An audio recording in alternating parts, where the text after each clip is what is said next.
పైన అదే ఎక్కువ ఒక్కనే వర్క్ గట్టిగా ఎంఆర్ఐ ఎప్పుడు తీపించినావు? ఓపెన్ చేస్తామి.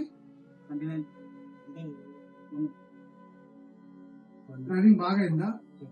డ్రైవింగ్ అయింది, వర్క్ అయింది. మోషన్ ఎలా ఉంది? నార్మల్. ఈ 2 days నుండి స్కానింగ్ చేపించిన నుండి కొంచెం డిస్టర్బ్ అయింది.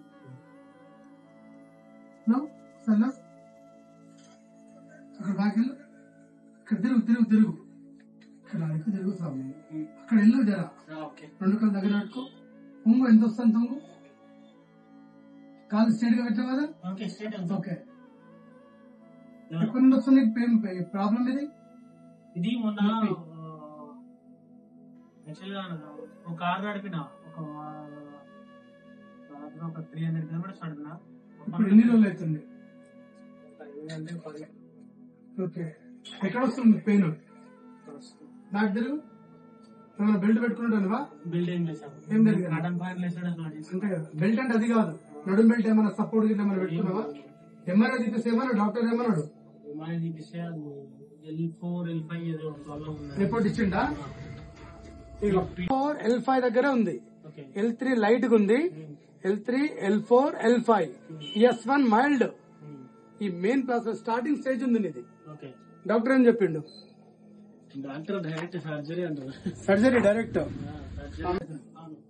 4 సార్లు వస్తుంది, కడుపులో డిస్టర్డ్ అయ్యి. తర్వాత సాబుదానాలు, సగ్గుబియ్యం అది వాడిన తర్వాత నెక్స్ట్ డే, ఇవాళ మీకు ఇది బిఫోర్ ఇప్పుడు వచ్చింది, మీకు ఆఫ్టర్ అంటే నెక్స్ట్.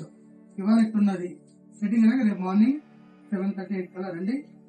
లైట్ గా ఏమైనా నీరసంగా ఉంటే 2 ఇడ్లీ తినేసి కూడా రావచ్చు. టాబ్లెట్ వేసుకొని రేపు పొద్దున ఇవాళ పుట్ట తాగేసుకుని రేపు మార్నింగ్ వచ్చేసేయండి. అప్పుడు స్పైన్ నుంచి ఏదైతే స్పైన్ కనిపిస్తుంది కదా, మీకు ప్రాబ్లం ఏంటంటే లంబార్, L4, L5, S1 ఈ పాయింట్ దగ్గర వచ్చుకుపోతుంది. ఈ పెద్ద నరం ఉంది కదా, అది కంప్రెస్ అయ్యి ఈ పొజిషన్ ఇదే లైట్ గా ప్రెస్ అవుతుంది. అది దాని గురించి పెద్దగా భయపడేది ఏమీ లేదు. చిన్న వార్మప్ చేసుకోవచ్చు, మీకు నేను చూపిస్తాను. సర్వికల్ ఏంటంటే మైల్డ్ ఉంది, జర డ్రైవింగ్ చేసేటప్పుడు కానీ లైట్ గా ఇక్కడ ఉంది, మైల్డ్ ఉంది. దీనికి పెద్ద భయపడేది ఏం లేదు. సో మీకు ఈ నరాలన్నీ సెట్ చేయాల్సి వస్తుంది. ఒకటే పాటు చేయడానికి రాదు. ఇప్పుడు కింద ఉంది, ఎట్లా సెట్ చేయడానికి వస్తుంది స్వామి? సో డెఫినెట్ గా పంచకర్మలో 101% గ్యారంటీ నేను ఇస్తాను. నా మీద 70 to 80% గ్యారంటీ ఇవ్వండి. నేను ఇస్తాను కదా, మీరు 20 to 30% మీరు వార్మప్ చేసుకోవాలి. ఒకటేసారి బరువు తెస్తా అంటే కష్టం. డెఫినెట్ గా రిజల్ట్ మాత్రం ఇస్తాను. ఓకేనా? రైట్.